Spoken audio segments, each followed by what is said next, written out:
Good morning, everyone. Today, we will be talking about relativistic aberration and the appearance of rapidly moving objects. That is an issue that has been in physics for well over 100 years at this point, but we're going to try to shed some new light on the subject. So let me begin by giving a brief outline of this talk. So we're in the introduction now.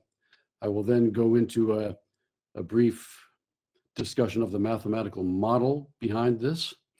I want to spend the majority of the time on the interactive simulation, which is a manipulate call, which I think will be the most interesting to you, and then follow up with conclusions. And I do intend to stay after the talk if anybody wants to discuss things further. So we've already discussed the abstract, so I'm just going to buzz through this. And let's talk about the introduction. So it's well known in physics that relative motion affects our perception of objects. For example, with the Doppler effect, we know that the frequency of the light that we receive from an object changes as its motion changes. And we know from Lorentz contraction and Albert Einstein that objects appear to shrink in the direction of motion. And then finally, shapes of things, and actually their locations as well, are distorted by this thing called aberration, which we will go through in greater detail in a moment. Now, here's the thing. Up to now, no general solution has been found for predicting the apparent shape of objects moving at relativistic speeds. People have done things for specific special cases such as spheres, cubes, and so on.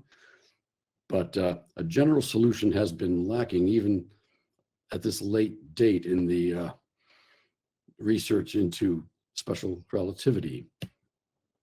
So we're going to take a different approach here. What we're going to do is treat objects as collections of point sources of light. Let me explain what I mean about that.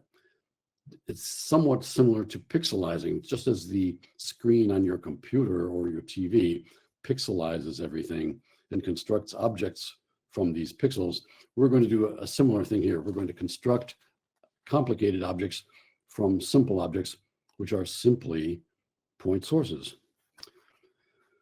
Second, unlike normal treatments of aberration, which treat it as an angular effect, we're going to treat it as a latency effect, having to do with the finite speed of light, the fact that it takes time for a light signal to reach us from an object. Next, we will perform the entire analysis in a single inertial frame of reference. This is advantageous because we never need to resort to Lorentz transforms. We don't resort to them explicitly. We do resort to them implicitly, and I'll explain what I mean by that later. But it makes the analysis especially simple. Another simplifying assumption that we will make is the assumption of constant velocity. For astronomical objects, that is a very good assumption the vast majority of the time. And then finally, we will rely very heavily on Mathematica's wonderful manipulate function. Okay, so let's talk about what aberration is. So first discovered by James Bradley in 1727, and he noted that the angular positions of stars varies with the time of year. So here we see, for example, in March, one needs to point the telescope one way to the left to see this object that is producing this light here. Then 6 months hence, in September, we have to point the telescope the other way. The analogy that people always use in this case is that of rainfall. If you're in a rainstorm and you run with an umbrella, you have to point the umbrella forward to stay dry. Similar thing with light. And that's all great. It's all wonderful. However, it's not the whole picture. Angular aberration is not the whole picture. There's another way of looking at it, and that's to look at it as a latency effect. There are time lags involved here. So look at this illustration on the left here. We have a source of light, which is a star in this example, moving with velocity v relative to an observer who is sitting here on planet Earth, this little dot right here. And what we imagine is that this object has emitted a pulse of light, and we see this expanding wavefront. This is our pulse of light expanding outward at velocity c from this point. Okay, now let's look at the same system sometime later. Sometime later, the sphere, this pulse of light has expanded to the point where it is now detectable by the observer. It has reached the observer, okay? But in the intervening time, the time that it took for the light to get from here to here, the object moved. It's quite similar to watching an NFL quarterback throwing a pass. He has to throw the pass to where the receiver will be, not to where he is currently. So the star actually is here at this particular time, but the star appears to be here to the observer. And this is what we will call the aberration. We are not going to use the angular definition. We're going to use the position, the coordinate definition. Okay, so let's consider what experiment are we attempting to simulate here. The experiment that we're attempting to simulate is the following. We're going to construct an object of interest. It could be anything, literally anything. We now accelerate this object to some speed that we want to accelerate it to. And then finally, we observe the object. That is the real experiment.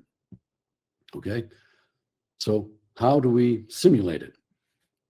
Well, the way we simulate it is the following. We first, again, construct the object, but now, rather than constructing it out of mortar and brick or whatever, what we construct it out of is a collection of point sources.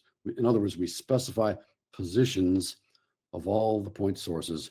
We give them all the same velocity so that this thing emulates a rigid body, okay? So now we've got this thing. We now imagine accelerating it, but the way we accelerate it in simulation land is to simply apply Lorentz contraction. We take this thing and we shrink the coordinates together in the direction of motion, okay? And that's what I mean. We use the Lorentz transformation only implicitly in this step right here, okay? Next, now that we've contracted our object, we use an aberration model, which I will go into momentarily, to calculate the apparent position of each source.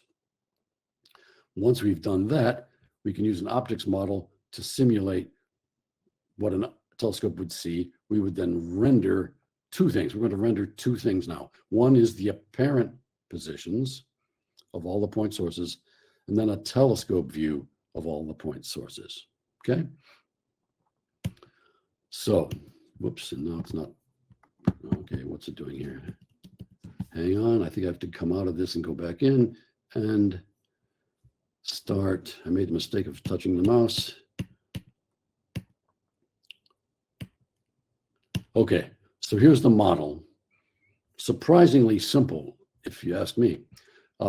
We have an XY coordinate system. This is the observer frame of reference, the frame of reference in which the observer, who is located here at the origin, is at rest. We imagine an object at initial position r0, so we have a 3-vector r0. It's moving with velocity v in this direction. The thing moves in a time t sub e, emit time, if you will, to this location. When it gets here, it emits a ray of light, okay? That light travels at velocity c for a time t minus the emit time in a direction specified by the unit vector u hat. And the ray is detected when it reaches the observer at the origin. So we just have a circle, R0 plus V times TE, and then the light ray carries us back to the observer. Very simple, right? Fully general, though, it works in 3 dimensions. How do we deal with this? Well, here's the equation. Here's the initial position plus its change in position due to its velocity. And then here's the light ray carrying us back along an unknown unit vector u hat back to the origin. Let me rearrange this for simplicity. What we're going to do is move this term to the right. I threw out a minus sign here, but it's okay. I'll explain why I did that. The reason is we're now going to take the inner product of each side of the equation with itself. Why do we do this? Because the inner product of u hat with itself is 1. So it eliminates an unknown. So we get on the right side c squared t minus te squared u hat squared, which is 1. Then on the right side, we get an r0 squared, we get vte squared. Now these are now magnitudes rather than vectors. And then there's a cross term, 2 times the emission time times this inner product of r0, the initial position vector, with the velocity vector. That's the equation. It is as simple as that. You can solve it very easily. And here's the solution. To make this thing fit in the display, I made some simplifications. I set C to 1. This is extremely convenient. I used the gamma factor, which is familiar to us from special relativity, 1 over square root 1 minus v squared. And then D represents this inner product that we talked about up here. That's all there is to it. Very simple. And again, I've messed up. I apologize. We have to do this again. Now, I must refrain from touching my mouse. Okay. Which solution do we use? Well, the solution we use is the one that is real, first of all. We can't have an imaginary time or a complex time. We also have to satisfy causality. In general, we will get 2 solutions. One which is causal, the other which is anti-causal. We want the one for which the emission time is before the detection time. Okay? So that part of it just falls out again very easily. And once we know TE, we can now use this equation to get the apparent position of the point source. Cool. So our computational method reduces to just this. Specify the initial conditions, R0, velocity vector, and the time. Compute the emission time, T sub E, which is a function of T, the observation time. Compute XE, the position at, this should actually say T emit. You want the position at the emit time. So this should be a TE, sorry about that. And then repeat that for all sources, and you are off to the races. Okay? But I've ignored Lorentz contraction up to now. This has to be applied before we do the aberration. So you construct the object, you set it into motion, apply Lorentz contraction, and then apply the aberration model, okay? And the Lorentz contraction is this equation which you remember from relativity, just L apparent equals L0, the rest length, over gamma, which we defined earlier.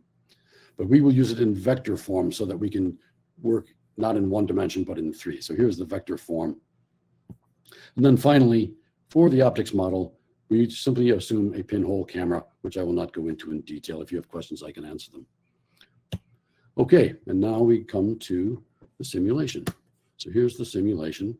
I hope this is big enough for you to see. And it's off to the side. That's too bad. Hang on, I'm going to start. Let's see. I think I have to start this again. I apologize.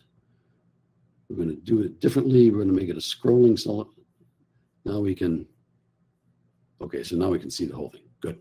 Okay, so let's describe what we're showing here. What we're seeing over here is the controls for the things we talked about, the velocity, the time, and so on. Over here, this is a display of the observer's frame of reference. So it's an XYZ. This is a 3D display now, okay? Showing a cube, which, as you can see, has been composed out of a series of point sources of light, okay? So this is a 3D display showing XYZ of the observer frame of reference. Over here on the right, what we have is what the telescope sees. So what I should explain is the telescope in our simulation here points itself automatically at all times at the object. So this position vector here that you see, that's the direction the telescope is looking at any given moment. Okay, so that's the layout. So now let's do some experiments. So right now we have an object, which is a cube, sitting at rest. And again, it's a three-dimensional thing. And here's what it looks like to the telescope. Let's now show that we can change the position. So we can change the X coordinate, and we can change the Y coordinate, and everything works as expected. But now let's increase the velocity at this instant that we're looking at and watch what it does. You can look in the right-hand display and you see we get an apparent rotation, while in the left-hand display, we see some very odd things happening. The thing is getting collapsed by Lorentz contraction, but it's also getting curved and distended and rotated by aberration. And you can distinguish between the two effects by turning, in the simulation, Lorentz contraction on and off. So this is Lorentz contraction on, and here's Lorentz contraction off. You can see that Lorentz contraction has a very definite and visible effect. Okay, now let's make it go really fast, shall we? So now we're going 0.99 C. The thing has got utterly collapsed. And now we're going to change its position and see some interesting effects. Let's change its Y coordinate first of all. As it moves away, it just looks utterly flattened, okay? As it's approaching, it's a whole different thing. And this is actually quite understandable. I can explain that in Q&A if you're interested. You can see it actually gets distended or extended as it's approaching in the XYZ display, okay? And then just to make things really interesting, let's change the X coordinate so that it's coming straight at us. You can see the thing becomes incredibly elongated, and its view in the telescope becomes somewhat unfamiliar, to say the least. So that's the first example that I wanted to show you. Okay, let me now show you another. I'm going to restart the simulation.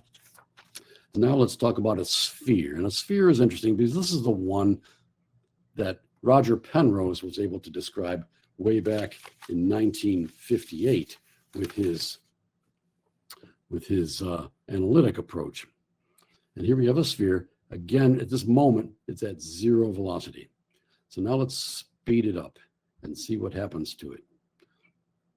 Again, we see the apparent rotation, which has been predicted by many authors, and we reproduce that here. But observe on the left what we see. The sphere, it's very interesting that as Penrose predicted, the spherical object still has a circular outline, even when it's going very fast and when its XYZ display has gotten quite strongly morphed. If you look at this, you can see it's turned into this sort of a dish-shaped thing over here. So very interesting stuff. It's also interesting to once again note the difference between an object which is approaching and an object which is receding. So let's move the Y coordinate this way. You can see again, when the object is approaching, it becomes apparently extended in this XYZ view, which of course you cannot see in a telescope, but there it is. And then again, as we saw in the case of the cube, it becomes seriously flattened at high speed. We're at 0.999 C here, okay? All right, good. So let's go on to the next thing that we want to look at, which is a line. And that may sound boring, but it's an interesting case for I'm going to call it a line, what I call line Y here. It's a line whose axis is in the Y axis. Okay, so here's our line. Not very interesting, right? But watch what happens as we increase the speed. Let's increase the speed. We start to see the thing shorten, like so, right? I'm now going to reduce the number of sources a little bit so you can see what's happening here a little bit better. So there we are. Let's go to a speed of, let's say, sorry, that's the wrong one. Let's go to I think I had good luck with 0.65. Okay, here we go. Interesting fact. If you look on the telescope display, that the part of the line that is approaching the observer, which is this part, the red end, appears again extended, whereas the receding portion of the line, the part that has a component of velocity moving away, is contracted. So it's telling a consistent story throughout. All right, now we come to my favorite part. I'm going to show you a picture, and let me give you a little warning. I'm going to show you a galaxy, but it's not a very well done galaxy. Okay, the spiral arms are missing. However, it does have a disk and a spherical halo, and I'm going to show the galaxy X case. I think yes. Let's look at the galaxy X. So it's a galaxy whose axis is along the x-axis. And now for a galaxy, we're going to need a lot more sources. So let's put in some more sources. So here's some more sources. Let's prove to you that this is, again, a 3D display. And you can see that it is. And over here's what we see in the telescope. Let's go back to the default view here. Okay, now let's start speeding up this thing. And this is where it starts to get rather interesting. And I am going to assert that this could, in principle, be observed in a telescope, okay? And if you see an error in my reasoning, please tell me, because I want to be shown wrong if I'm doing something wrong. But let's increase the speed now and watch how it happens. Again, as we know, the sphere does not change. Penrose proved this, and we replicated his result here. It rotates, and then look what it turns into. I'm not sure that anyone has seen this before. And if we look in 3D, that's what it looks like in 3D. So if we had an object whose axis, if we were looking straight on along the axis of the galaxy, and that was moving very high speed, transverse to the line of sight, this is what we would see. And it's interesting because the sphere is unaffected, but the disk, which does not have the spherical symmetry, is profoundly affected. And again, so here's that's the good news. You get an interesting result. The bad news, there are no known instances of objects with high, that is to say, approaching the speed of light velocity in the universe. I'm not aware of a single one. Maybe astronomers out there can correct me. But if there were a galaxy that we were looking straight on, moving very fast, transverse to the line of sight, this is what we would see. Now, somewhat reminiscent of Einstein ring, however, the sphere in the middle immediately distinguishes it from an Einstein ring. Einstein ring, for those of you who don't know, is a general relativity artifact that has to do with masses, large masses in between the object we're looking at and us, the observers. So there we go. Let me see if I've covered all the things I wanted to cover here. So you could imagine that conceivably, this could be another way to help deduce the velocity in three dimensions, the three coordinates of the three components of the velocity of an object in astronomy, in addition to, in combination with things like the Doppler effect and so on. Okay, that's the main point that I wanted to show you. We now have 5 minutes left. Let me go to conclusions. And I've messed it up again. So let's go here and presentation, start presentation, and go all the way to the back. Okay, so some conclusions. What I've done is I've presented a method for modeling the appearance of objects moving at relativistic speeds that accounts for both Lorentz contraction and relativistic aberration, with using only approximations that are extremely reasonable as far as I'm aware. The method applies to any object that can be represented as a collection of point sources of light. So if you want to take the source code, which will be available, and make your own object, go for it. Make a bicycle like George Gemov did, for example. Okay. So people such as Terrell and Penrose and others have predicted apparent rotation, and the simulation clearly shows this as well. Spherical objects always appear to have a circular outline to the observer. Again, this is compatible with the result from Penrose, who predicted this back in 1958. Lorentz contraction is in principle directly observable in certain cases where the geometry is such that the aberration effects cancel. And that was the example of the linear source that we saw earlier. Relativistic aberration effects may be useful in deducing the velocity vectors of non-spherically symmetric objects such as galaxies. Another key finding is that the aberration effects for approaching objects and receding objects are very different. Approaching objects appear to be stretched by aberration, while objects which are receding are flattened. And it's unfortunate there are no known instances in nature of objects coming at us at relativistic speeds. Perhaps that's a good thing. But so this distended thing, which would perhaps be observable in terms of the relative brightness of the various objects that are in it. There are no known examples of this. Okay, we talked about this already. And then, so for approaching, okay, never mind that, that's not important. So the traditional approaches to aberration, which treat it as an angular effect, completely miss the most interesting effect, which is purely radial motion, where you get this crazy distended result.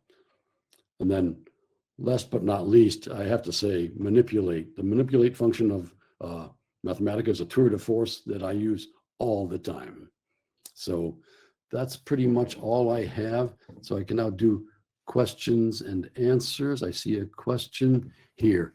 So Arnaud Bouzing says, very interesting presentation. Thank you. Appreciate that. Can your simulation also be extended to gravitational lensing effects? I would say in principle, yes. I wouldn't be able to, well, I don't think I know enough about gravitational lenses to do that myself, but if someone else wants to grab the source code and add it, I would say go for it. That could certainly be done. That could certainly be done.